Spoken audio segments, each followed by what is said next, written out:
नमस्कार दोस्तों, crime stories channel पर मैं राजेश आपका स्वागत करता हूं। दोस्तों, आज मैं आपको अपराध की जिस वारदात के बारे में बताने जा रहा हूं, वो वारदात चंडीगढ़ में हुई थी। तो चलिए दोस्तों, जानते हैं इस वारदात के बारे में।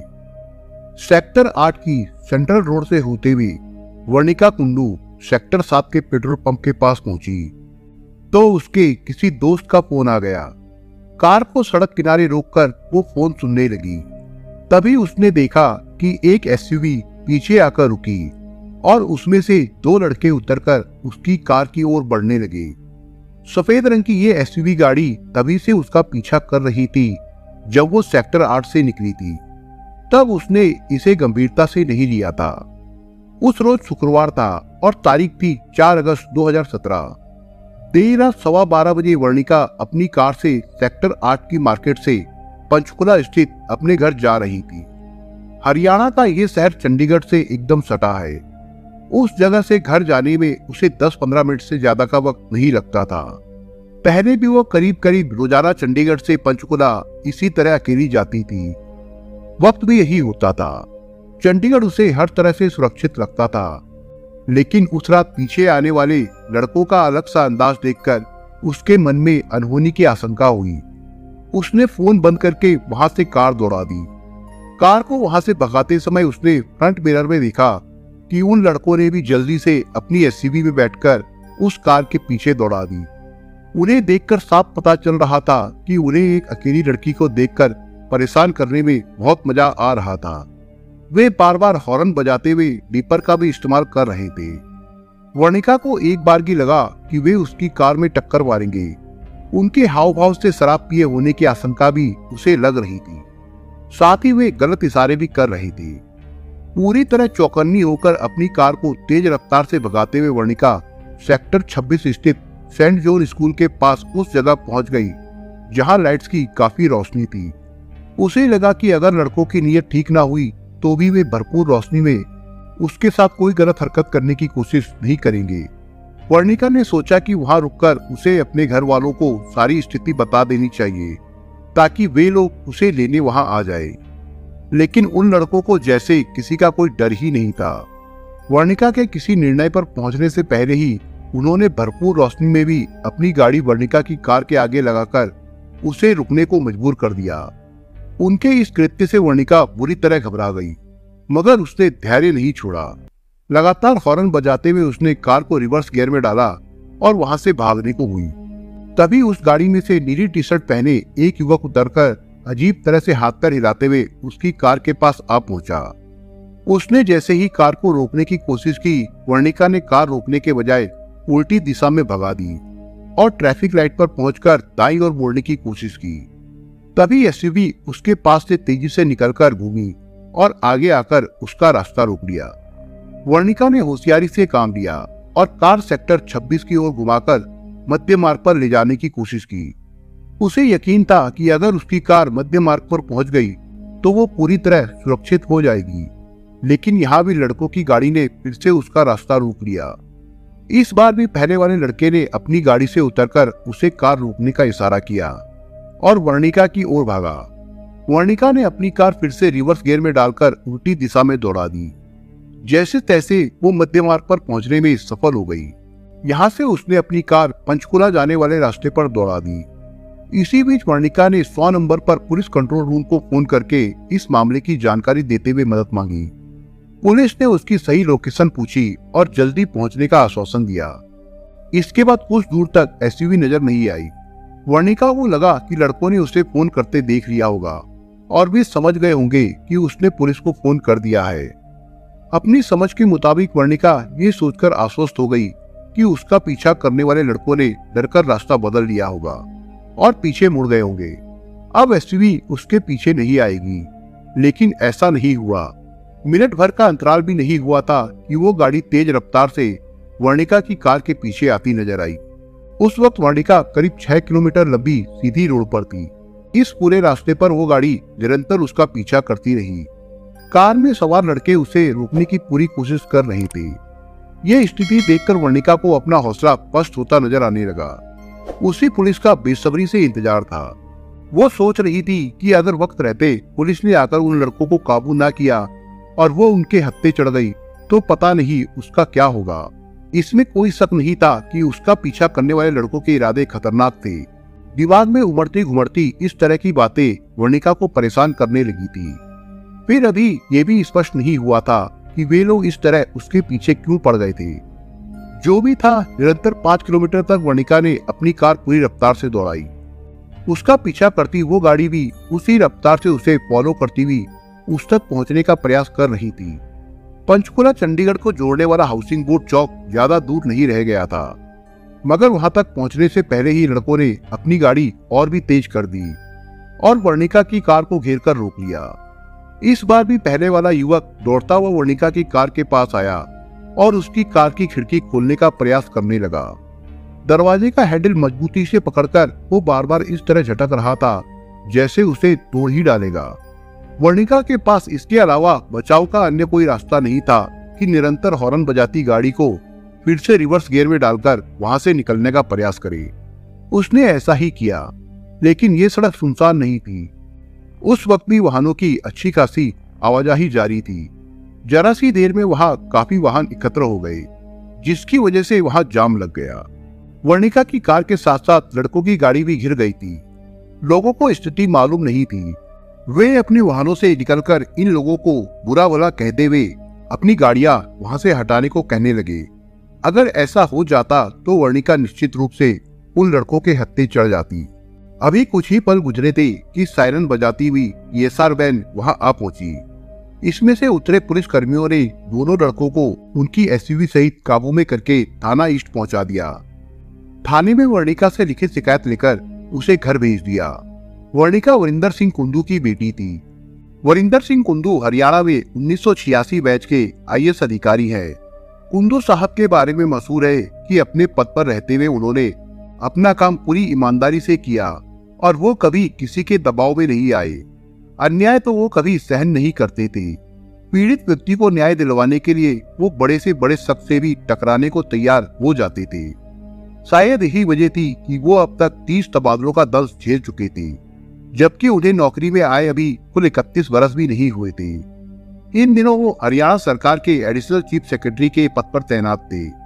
कुंदू साहब के परिवार में उनकी धर्मपत्नी सुचिता कुंदू के अलावा 2 बेटियां हैं, वर्णिका एवं सत्विका। सत्विका को मार्शल आर्ट सीखने का शौक था। इस संबंध में उसने एक सेंटर ज्वाइन किया तो देखते ही देखते उसका पूरा परिवार मार्शल आर्ट सीखने लगा। स्कूली दिनों से ही वर्णिका को गीत संगीत का शौक था। उसका सपना था कि बड़े होकर वो संगीतकार बने। ग्रेजुएशन की डिग्री हासिल करने के बाद उसने अपना एक डीजे खोल लिया। बाद में वो अन्य जगहों पर भी परफॉर्म करने लगी थी। इस क्षेत्र में वो काफी लोकप्रिय होती जा रही थी। उसका अगला लक्ष्य मुंबई था। चंडीगढ़ के सेक्टर 26 में एक बार है, स्विस सिटी पब, जहां उसकी परफॉर्मेंस बहुत पसंद की जाती है। यहाँ से फारिग होने में उसे अक्सर रात 12 बज जाया करते थे, लेकिन रात में यहाँ से घर के लिए अकेले निकलने में उसे कभी कोई परेशानी नहीं हुई थी। उसकी नजर से चंडीगढ़ लड़कियों के लिए पूरी तरह सुरक्षित शहर था।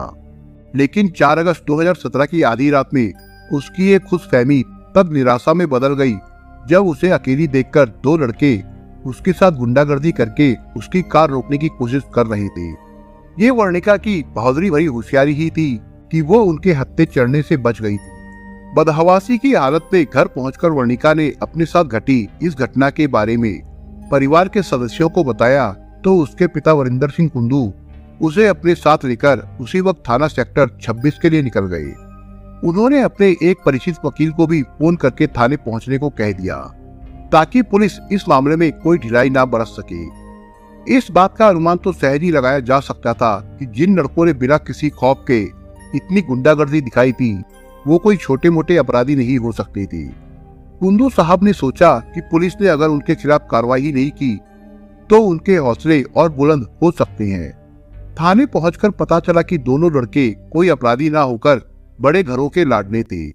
इनमें से एक था हरियाणा भाजपा प्रदेश अध्यक्ष सुभाष बराला का बेटा विकास और दूसरा उसका दोस्त आशीष।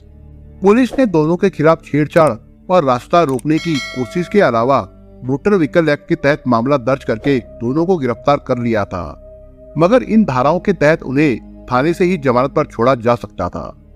अभी तक ना तो पुलिस वालों को मालूम था और ना ही उन दोनों लड़कों को कि इस मामले में शिकायतकर्ता हरियाणा के एक वरिष्ठ अधिकारी की बेटी थी। बाद में जब यह परिचय सामने आया तो पुलिस वालों के पैरों तले से जमीन खिसक गई। दोनों आरोपी भी वर्णिका को बहन कहते हुए उसके पिता के सामने गिड़गिड़ाकर माफी मांगने लगे।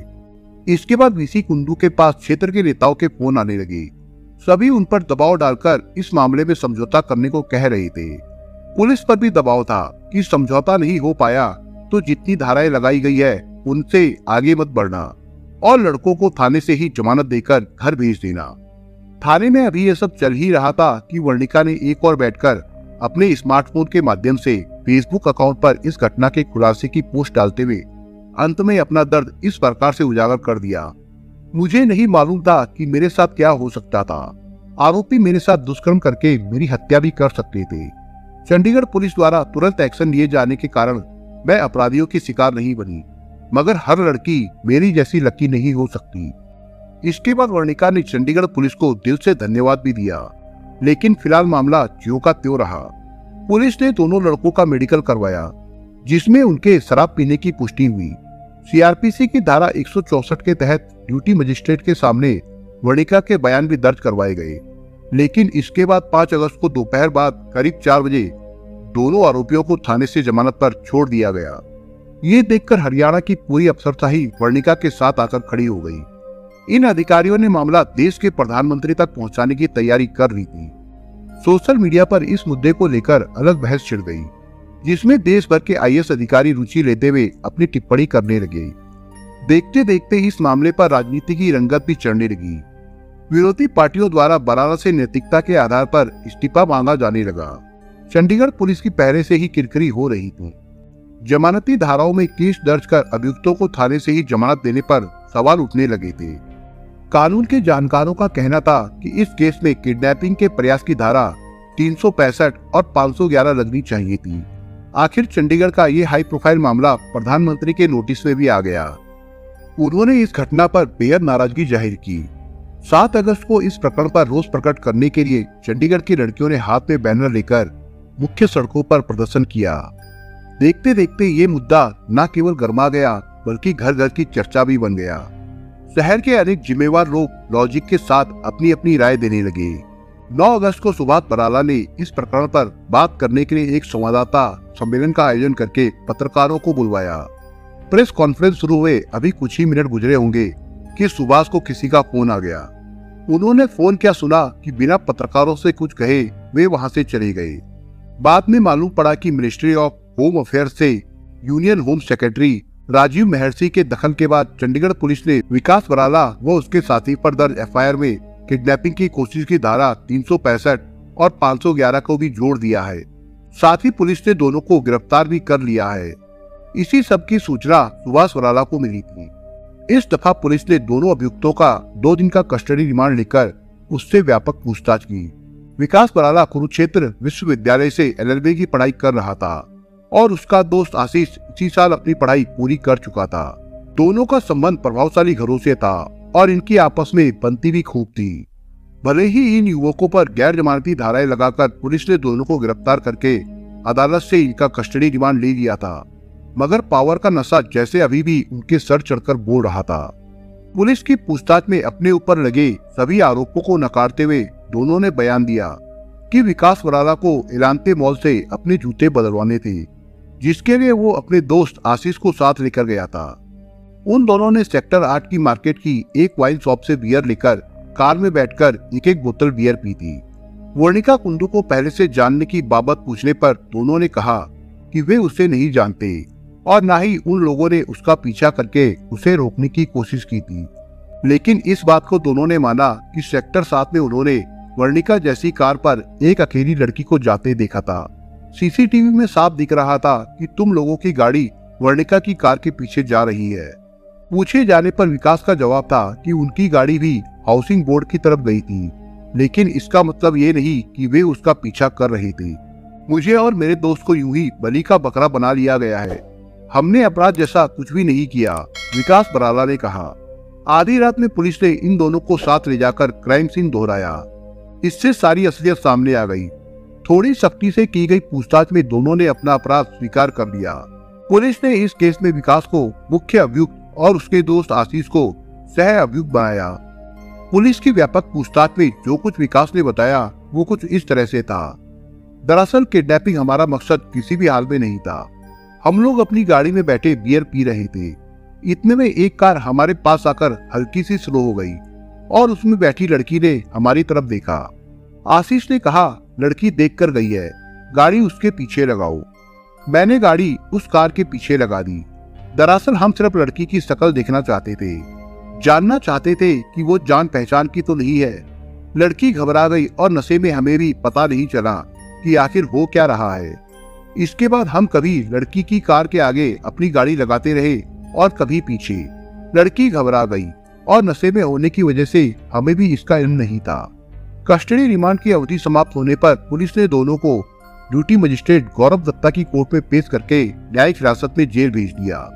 28 अगस्त को दोनों अभियुक्तों की ओर से एसडीएम बलजिंदर पाल सिंह की अदालत में जमानत की अर्जी लगाई गई। 29 अगस्त को सक्षम दंडाधिकारी ने इस टिप्पणी के साथ उनकी जमानत याचिका खारिज कर दी कि उस रात इन लोगों का व्यवहार बीस्ट इन लस्ट तरीका था। 16 सितंबर को वर्णिका की जिंदगी फिर से डीजे ट्रैक पर आ गई, मतलब वो अपने काम पर लौट आई थी। दूसरी ओर चंडीगढ़ पुलिस ने 21 सितंबर 2017 को विकास बराला व आशीष के खिलाफ 40 गवाहों की सूची के साथ 300 पेज का चालान अदालत में पेश कर दिया।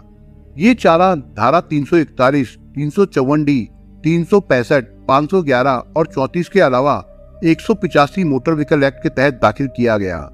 बहरहाल ये पहला मौका नहीं है जब राजनीति से जुड़े बड़े घर की ये लाडले अपनी करतूतों की वजह से सलाखों के पीछे पहुंचे हैं। दोस्तों, आप अगर चैनल पर नए हो तो आप चैनल को सब्सक्राइब करने के साथ कमेंट बॉक्स में इस कहानी के बारे में अपने विचार जरूर लिखिएगा। मिलता हूं एक नई कहानी के साथ, तब तक के लिए अपना ख्याल रखिएगा। धन्यवाद।